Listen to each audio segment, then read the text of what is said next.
Livia praktis bisa merasakan udara Arktik masuk melalui teleponnya. "Kamu tidak perlu tahu kenapa," dia dengan kekanak-kanakan berkata, menutup telepon dan meletakkan teleponnya di jangan ganggu. Dia sedikit senang ketika Varontan tidak bisa memanggilnya kembali. Untuk sekali ini, dia akhirnya bisa bersantai tanpa dia memaksa.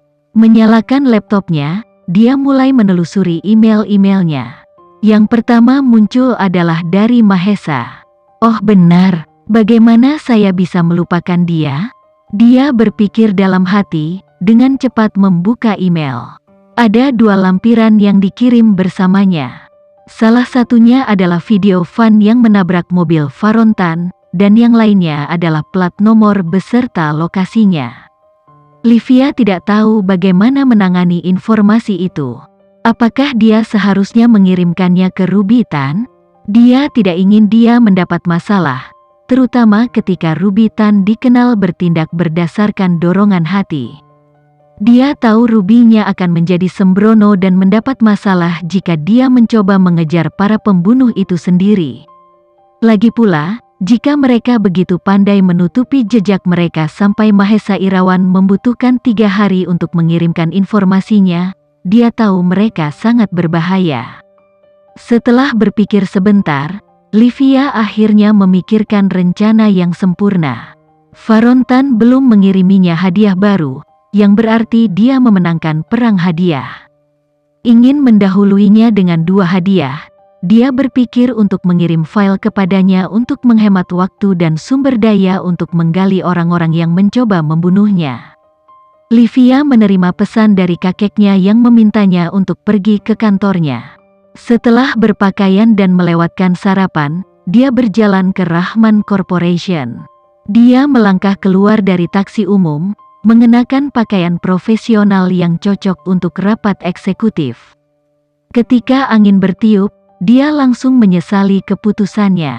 Mantelnya tidak cukup untuk menutupi kulit yang terekspos oleh rok pensilnya. Tidak ingin kedinginan lagi, dia bergegas ke lobi. Dengan tergesa-gesa, dia tidak menyadari bahwa Maybach hitam yang dikenalnya sedang berhenti di pintu masuk gedung pada saat yang bersamaan. Dia menggesek kartu kuncinya dan berjalan ke lift pribadi yang menarik perhatian dari beberapa mata yang penasaran. Para pegawai tetap terbiasa melihatnya berjalan-jalan di sekitar gedung, tetapi tidak banyak orang yang tahu apa yang dia lakukan atau siapa dia. Setiap kali mereka melihatnya menaiki lift pribadi, Livia memang tidak asing di mata para pegawai, hanya saja dia tidak pernah memperkenalkan dirinya sebagai cucu Rahman. Yang dibuat untuk CEO, wakil presiden, dan eksekutif perusahaan, mereka akan mempertanyakan posisinya. Beberapa dari mereka awalnya mengira dia adalah simpanan salah satu eksekutif, tetapi gagasan itu ditolak. Untuk memiliki kartu kunci pribadi, seseorang harus mendekati CEO dan meminta izinnya untuk membuat yang baru. Dan tidak ada eksekutif yang cukup bodoh untuk memprioritaskan wanita simpanan. Sisanya menduga dia mungkin satu-satunya eksekutif wanita di dewan, tetapi gagasan itu tampaknya terlalu jauh karena dia jarang berada di kantor. Identitasnya bagi hampir semua pekerja adalah sebuah misteri. Ketika Livia masuk berjalan ke kantor kakeknya, dia melihat bahwa ruangannya kosong. Salah satu sekretarisnya memberitahu dia bahwa dia sedang menunggunya di ruang pertemuan pribadi di lantai bawah. Livia mengerutkan kening di lokasi, tetapi tetap saja berjalan ke sana. Begitu dia sampai di ruang dewan, dia mendapati dirinya berdiri di ruangan yang sama dengan banyak eksekutif perusahaan. Di tepi meja bundar adalah Mulia Rahman yang agung dan yang ketenangannya seperti kaisar tua dan bijaksana. Di sebelah kirinya adalah Wakil Presiden, Yudarta. "Saya minta maaf atas keterlambatan saya masuk," ucapnya sambil berjalan masuk ke dalam kamar. Secara internal, dia marah. Kakeknya mengatakan untuk tiba pada jam 9.30. Tetapi dia datang 30 menit lebih awal sehingga secara teknis, dia tidak terlambat. Tapi mengapa dia memberinya waktu yang salah? Dia pikir itu karena dia ingin dia melewatkan pengantar pertemuan yang membosankan dan tiba tepat ketika dia membutuhkannya di sana. Mulia Rahman selalu tahu cucunya akan tiba di kantornya setidaknya 30 menit dari yang direncanakan. Semua orang kecuali Mulia Rahman dan Yudarta bingung dengan kehadiran wanita yang tampaknya tidak penting ini. Para presenter dengan waspada menatapnya sedangkan para eksekutif diam-diam memandang rendah dirinya. Bagaimana dia bisa tiba di pertemuan penting seperti itu terlambat 15 menit? Duduk di sini. Mulia Rahman menunjuk ke kursi kosong di sebelah kanannya. Yudarta merasakan keraguannya dan menyemangatinya dengan senyum hangat. Livia tidak terkejut melihat pria yang tidak memiliki hubungan darah dengan keluarganya, namun memegang posisi tertinggi kedua di perusahaan. Tidak seperti kebanyakan keluarga yang mewariskan gelar wakil presiden kepada putra atau putri mereka, Mulia Rahman memutuskan untuk memberikannya kepada anak laki-laki yang dibesarkannya sebagai putranya sendiri. Baginya, tidak ada anak laki-lakinya yang layak menduduki posisi besar seperti itu selain memiliki sedikit saham di perusahaan. Dia berjalan ke tempat duduk sementara presenter mengawasi setiap gerakannya sampai dia duduk.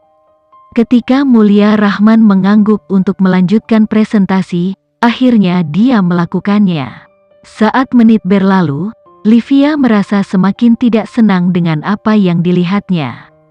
Dia mengerutkan kening saat melihat nomor pada presentasi.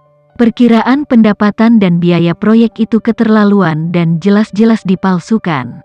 Proyek tersebut ingin membuka mal besar berlantai 5 di ibu kota. Seolah-olah ide itu sendiri tidak cukup bodoh, biayanya benar-benar mengerikan dan salah perhitungan. Untuk mata rata-rata tampaknya normal dan baik-baik saja menggunakan setidaknya 200 juta untuk membuka mal besar seperti itu. Tapi dia tahu lebih baik. Bahkan jika dia menambahkan inflasi besar untuk semua tenaga kerja dan bahan yang dibutuhkan untuk membangunnya, serta membayar biaya pemerintah dan biaya penandatanganan kesepakatan kemitraan dengan perusahaan lain, membuka mal berlantai 5 di daerah itu seharusnya tidak memakan waktu lebih dari 150 juta. Apa tujuan dari sisa 50 juta? Rahman Corporation memiliki ikatan yang mendalam dengan perusahaan yang berbeda, memberi mereka kesepakatan eksklusif untuk dapat memiliki prestise mengerjakan salah satu proyek mereka. Mengesampingkan kemitraan apapun, itu seharusnya tidak memakan biaya sebanyak itu. Jika menyangkut sumber daya, bukanlah praktik terbaik untuk mengeluarkan 50 juta lagi. Itu hanya bisa menunjukkan satu hal, presenter sendiri akan mengantongi uang untuk dibelanjakan sesuka mereka. Bukan hanya itu, perkiraan pendapatannya pun salah. Mereka pergi dengan puluhan juta. Apakah ini pemula? Atau apakah mereka hanya mencoba menipu Mulia Rahman dari uangnya? Menghabiskan 200 juta bukanlah masalah sederhana bahkan jika perusahaan itu bernilai miliaran. Matanya mengamati para eksekutif yang tampaknya berada di atas kapal dengan angka-angka. Beberapa dari mereka mempertanyakannya, tetapi tidak satu pun dari mereka yang menyadari bahwa bendera merah besar sedang dikibarkan. Kerutan di dahinya semakin dalam melihat betapa tidak kompetennya mereka. Dia mencari di ruangan itu untuk mencari konsultan yang sudah dikenalnya yang biasanya ada dan tidak menemukan satu pun dari mereka di sana.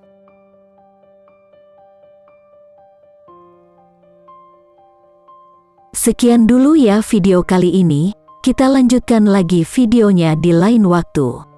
Oh iya, bagaimana menurut kalian? Semoga bisa sedikit menghibur kalian semua. Untuk teman-teman yang baru nonton jangan lupa subscribe ya hehehe. Dan kalau teman-teman ada yang ingin gabung langganan bisa langsung gabung saja untuk dapat fitur yang menarik dan sedikit membantu Mimin. Terima kasih banyak sudah menonton, sampai jumpa lagi, bye bye bye.